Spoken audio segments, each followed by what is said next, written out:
Kumusta mga kaboxing? This is Boy Kalawang TV. So matapos nga pong manalo at maging ganap na isang 3-weight undisputed sa kasaysayan ng sport ng boxing, itong si Terence Crawford nang talunin nito sinoy undisputed world super middleweight champion Saul Canelo Alvarez sa kanilang naging bakbakan noong September 13 sa Allegiant Stadium, Las Vegas, Nevada via unanimous decision.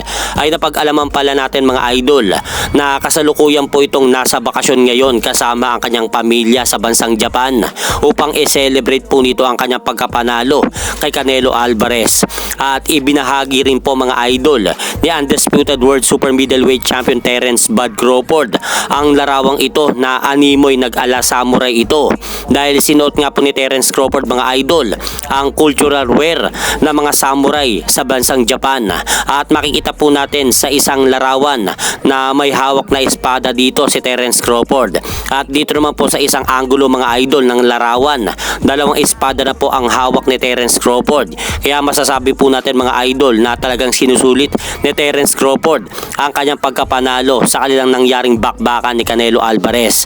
Dahil kung matatandaan po natin mga idol, sinabi nga po ni kamahalang Turki Al-Sheikh na magpapahinga muna si Terence Crawford sa boxing ng 1 o 2 buwan at babalik na ito at muling lalaban at i-anunsyo na lang po nila ang malaking sorpresa sa susunod na darating na laban ni Terence Crawford.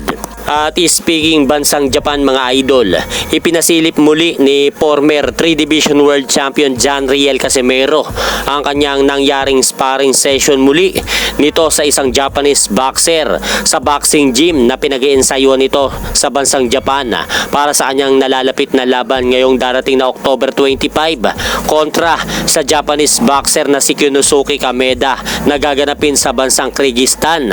At dito sa video na ipinasilip mga idol ni Cuadro Alas sa mismong social media account nito na Cuadro Alas It's My Boy, nakalagay nga po sa caption na Cuadro Alas John Riel Casimero, parang si Lito Lapid daw ako, galing umilag, idol daw talaga.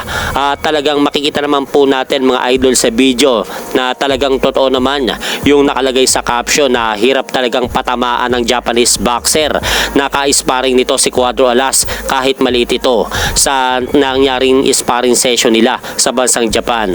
Dahil mahigit 2 linggo na lang po mga idol ay nalalapit na ang laban ni John Riel Casimero dyan sa bansang Kyrgyzstan. Kaya abangan nga po natin ang laban na yan. At hanggang dito na lang po muna ang aking update sa mga ganapan sa mundo ng boxing. At syempre mga idol, huwag nyo rin pong kalimutan, pakisuportahan nyo naman po muna ng ating munting channel. Maraming salamat po.